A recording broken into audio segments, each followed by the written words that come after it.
अस्सलाम वालेकुम अजीज तलबा, उम्मीद है आप सब खैरियत से होंगे। आपको आपके यूट्यूब चैनल पर खुशामदीद। आज से इस वीडियो लेक्चर के अंदर हम पॉलीसैकेराइड को डिटेल से पढ़े हैं। पॉलीसैकेराइड कार्बोहाइड्रेट्स की तीसरी किस्म है। नंबर 1 पे मोनोसैकेराइड है, नंबर 2 पे ओलिगोसैकेराइड है और नंबर 3 पे पॉलीसैकेराइड है। पॉलीसैकेराइड जो है यह कार्बोहाइड्रेट्स में सबसे ज्यादा पेचीदा किस्म है।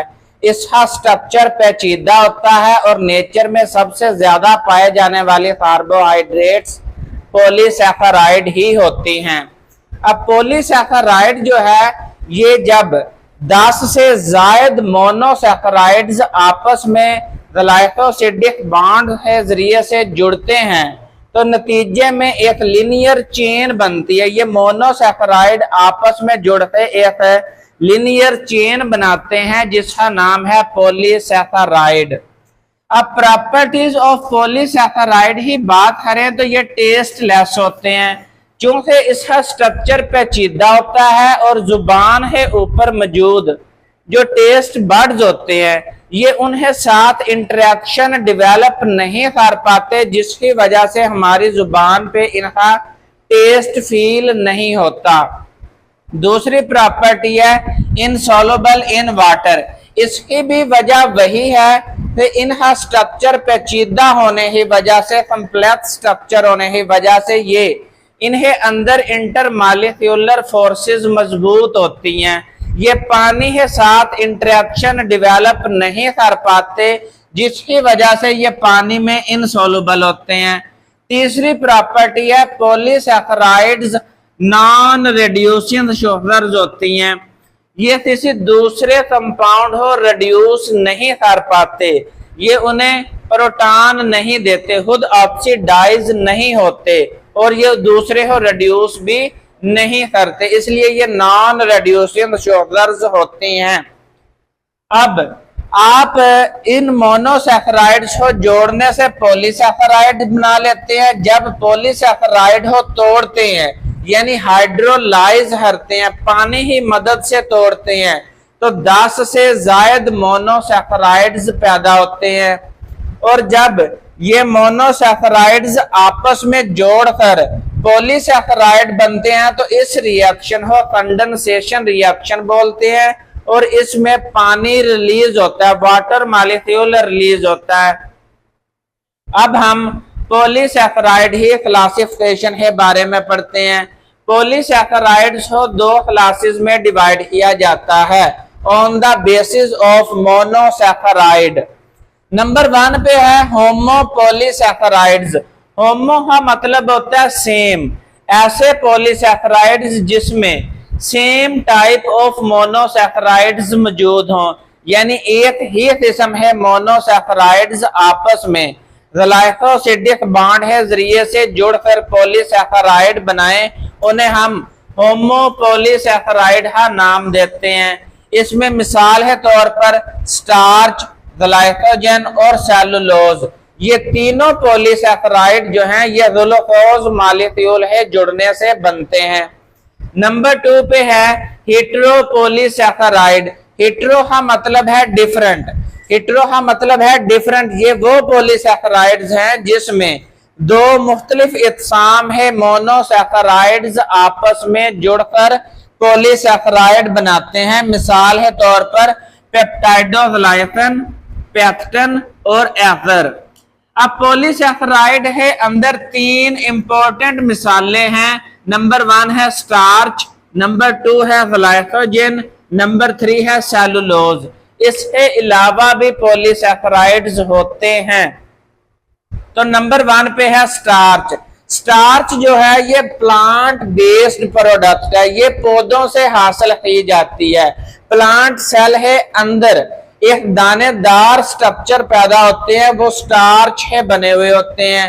तो अब जिस्म है अंदर अगर तो पॉलीसैकेराइड स्टोरेज के तौर पर इस्तेमाल करना है, जखीरा करना है, तो वो in the form of starch किया जाता है पौधे के जिस्म में। तो इसलिए इसका नाम है प्लांट स्टोरेज पॉलीसैकेराइड। और ये प्लांट सेल है अंदर ग्रेन्यूल्स ही फॉर्म में बनता है, दाने ही शक्ल में बनता है, और ये दाने जो है पानी है अंदर है इनसॉल्युबल होते हैं। क्यों है? पॉलीसैकेराइड जो है ये पानी है अंदर इनसॉल्युबल होते हैं। अब ये सॉल्युबल तब होते हैं जब ये सेल है अंदर मौजूद पानी का वाटर पोटेंशियल चेंज कर दें। सेल के साइटोप्लाज्म में वाटर मौजूद है, वो वाटर जो है वो सेल वॉल पर एक में प्रेशर जनरेट कर रहा है, इसे हम बोलते हैं वाटर पोटेंशियल। अब यहाँ पर स्टार्च जो है वो एज ए सल्यूट एक्ट करेगा, और वो सल्यूट जो सॉल्वेंट है प्रेशर चेंज कर दे, यानी वाटर पोटेंशियल चेंज कर दे, वही हल होता है। यहाँ पर ये जो स्टार्च है ग्रेन्यूल्स हैं ये वाटर पोटेंशियल चेंज नहीं कर पाते। जब वाटर पोटेंशियल चेंज नहीं होता तो पानी बाहर से सेल में एंटर नहीं होता ऑस्मोसिस के जरिए से, इसलिए ना पानी एंटर होता है ना पानी इस सल्यूट को डिसॉल्व करता है, इसलिए ये ग्रेन्यूल्स जो हैं वो अंदर इनसॉल्युबल फॉर्म में पड़े रहते हैं। स्टार्च दरअसल एक इम्प्योर मिक्सचर होता है। आपने ये बात पढ़ रखी है कि जब आप दो से ज्यादा मादों हो बिना किसी फिक्स रेशो है मिला देते हैं, उन्हें मिक्स कर देते हैं, तो बनने वाला मादा जो है वो असल में मिक्सचर कहलाता है। तो यहाँ पर दो सब्सटेंस हैं, अमाइलोज और अमाइलोपेक्टिन। ये अमाइलोज और अमाइलोपेक्टिन जब आपस में मिक्स अप हो जाते हैं तो बनने वाला जो सब्सटेंस है वो स्टार्च कहलाता है। अब ये जो मिक्सचर है ये किसी फिक्स रेशो में नहीं बनाया जाता, इसमें अमाइलोज जो है वो 15 to 20% होता है, अमाइलोपेक्टिन जो है वो 80 to 85% पाया जाता है। अमाइलोज एक होमोपॉलीसैकेराइड है, इसके अंदर ग्लूकोज मॉलिक्यूल आपस में जुड़ते हैं और एक लिनियर चेन बना देते हैं, उसका नाम है अमाइलोज। अब अमाइलोज है अंदर ग्लूकोज जो होता है ये अल्फा ग्लूकोज होता है, इसके कार्बन नंबर 1 पर हाइड्रोजन ऊपर होता है और हाइड्रोक्सिल ग्रुप नीचे होता है, और वो ग्लूकोज जिसमें हाइड्रोजन ऊपर हो और हाइड्रोक्सिल ग्रुप नीचे हो ये अल्फा ग्लूकोज कहलाता है। अगर हाइड्रोजन नीचे आ जाए और हाइड्रोक्सिल ग्रुप कार्बन नंबर 1 पर ऊपर चला जाए तो वो बीटा ग्लूकोज कहलाता है। ये दोनों आपस में आइसोमर्स हैं।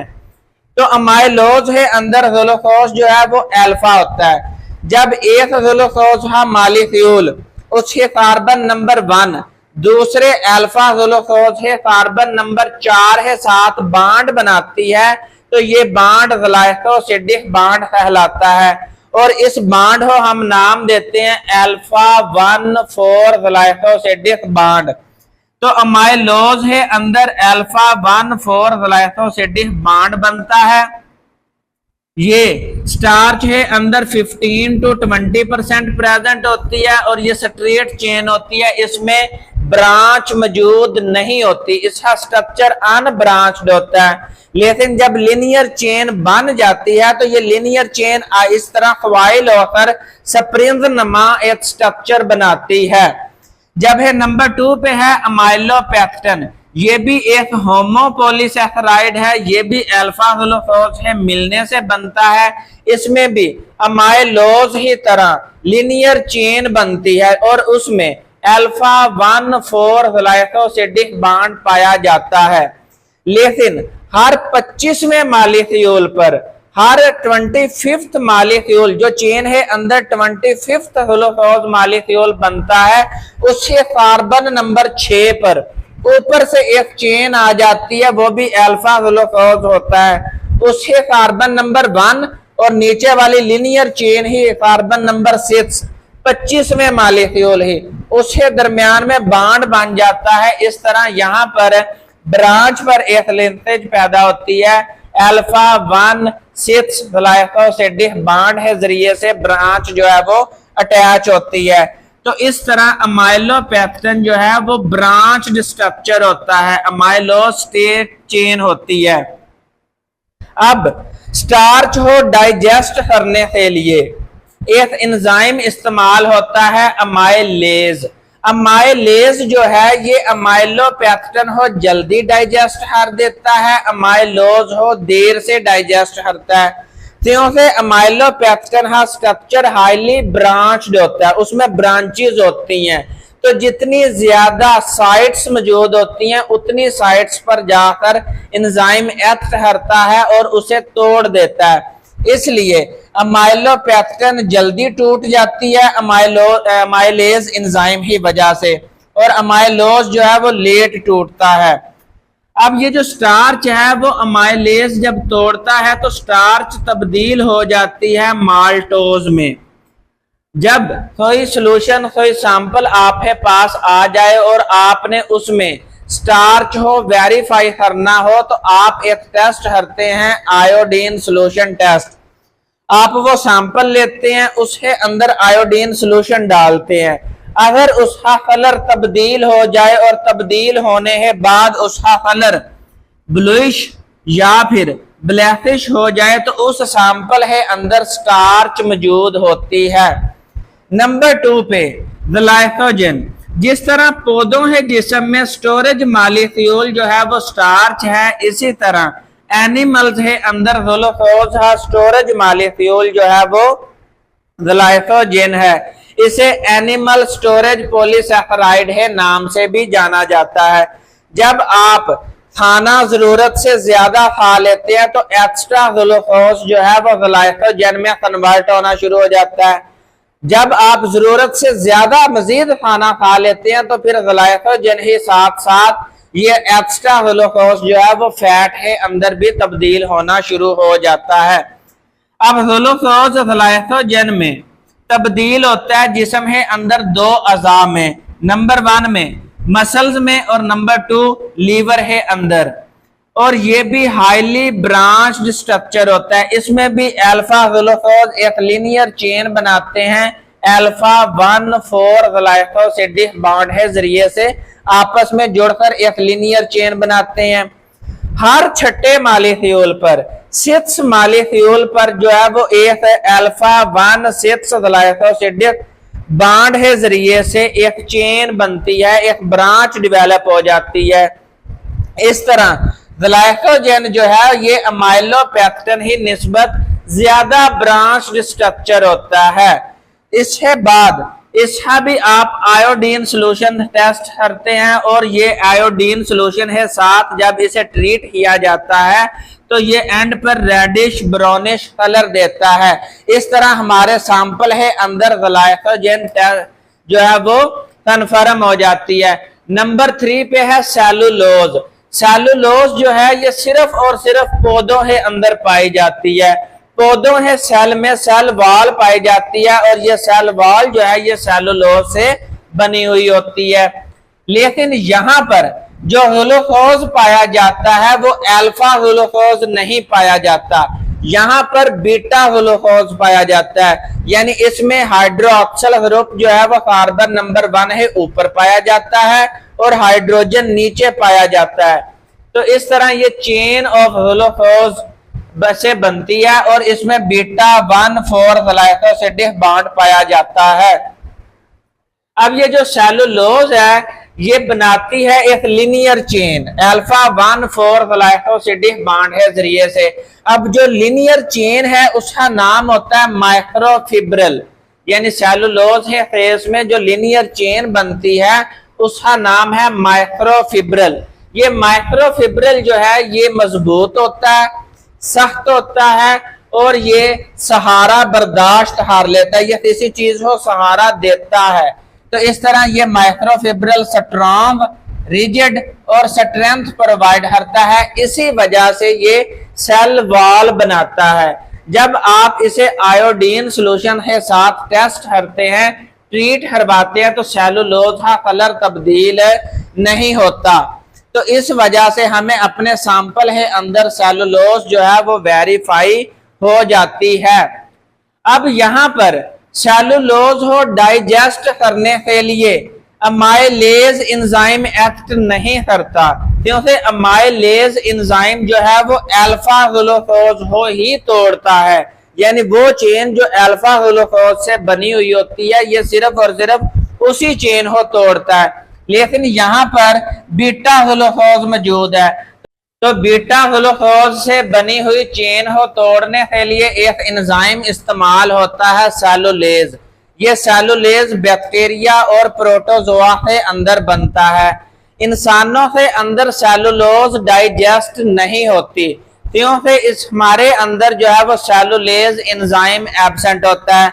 लेकिन हर्बीवोर्स, वो जानवर जो पौधों पर डिपेंड करते हैं, उन्हें स्मॉल इंटेस्टाइन है अंदर बैक्टीरिया मौजूद होते हैं, तो ये बैक्टीरिया एंजाइम पैदा करते हैं सेलुलेज। इसलिए हर्बीवोर्स है अंदर सेलुलोज जो है वो हजम हो जाती है। नंबर 4 पर है काइटिन। जब आप सेलुलोज स्ट्रक्चर में तब्दीली लाते हैं, उसे मॉडिफाई करते हैं, उसी में जो ग्लूकोज मॉलिक्यूल्स मौजूद हैं, उसके कार्बन नंबर 2 से ऊपर आप एक नाइट्रोजन कंटेनिंग ग्रुप अटैच करवाते हैं, तो नतीजे में बनने वाला स्ट्रक्चर जो है वो काइटिन कहलाता है। अब ये काइटिन जो है ये एक्सोस्केलेटन ऑफ क्रैब्स, लॉबस्टर और इंसेक्ट्स, ये जो कीड़े मकोड़े होते हैं, इनके ऊपर जो बाहर की जानब एक्सोस्केलेटन मौजूद होता है, ये काइटिन की मदद से बनाया जाता है। और ये काइटिन जो है ये चंद ऑर्गेनिज्म ही इसे हजम करते हैं, बाकी कोई ऑर्गेनिज्म काइटिन को हजम नहीं करता। नंबर 5 पर है पेक्टिन एंड लिग्निन। ये पेक्टिन और लिग्निन जो है ये प्लांट ही सेल वॉल में पाए जाते हैं। पेक्टिन जो है ये लचकदार और हल हो जाता है, जब है लिग्निन जो है ये रिजिड और इनसॉल्युबल होता है। नंबर 6 पर एथर। एथर जो है ये सेल वॉल है अंदर पाया जाता है, रेड एल्गी ही सेल वॉल में। इसके अलावा ये किसी भी फूड ही थिकनेस को बढ़ाने में मदद देता है। इसके अलावा जब आप लैब है अंदर, लेबोरेटरी है अंदर फंजाई और बैक्टीरिया को ग्रो करवाना चाहते हैं, उन्हें नशोनुमा करवाना चाहते हैं, तो उसके लिए आप एक न्यूट्रिएंट मीडियम इस्तेमाल करते हैं। उस न्यूट्रिएंट मीडियम है अंदर एथर डाली जाती है। नंबर 7 पर है म्यूरिन। म्यूरिन का दूसरा नाम है पेप्टाइडोग्लाइकन। पेप्टाइडो का मतलब है प्रोटीन यानी पॉलीपेप्टाइड, और ग्लाइकन का मतलब है शुगर। तो ये कार्बोहाइड्रेट्स और प्रोटीन है मॉलिक्यूल्स आपस में जुड़कर जो है वो पॉलीपेप्टाइड बनाते हैं और पेप्टाइडोग्लाइकन कहलाती है, और ये बैक्टीरियल सेल वॉल बनाने में इस्तेमाल होती है। तो यहाँ पर लेक्चर कंप्लीट होता है, मैं साइड पर हो रहा हूँ, इसका स्क्रीनशॉट ले लें। नेक्स्ट वीडियो में हम नेक्स्ट लेक्चर है साथ हाजिर होंगे। उतनी देर दुआओं में याद रखें। फी अमानिल्लाह।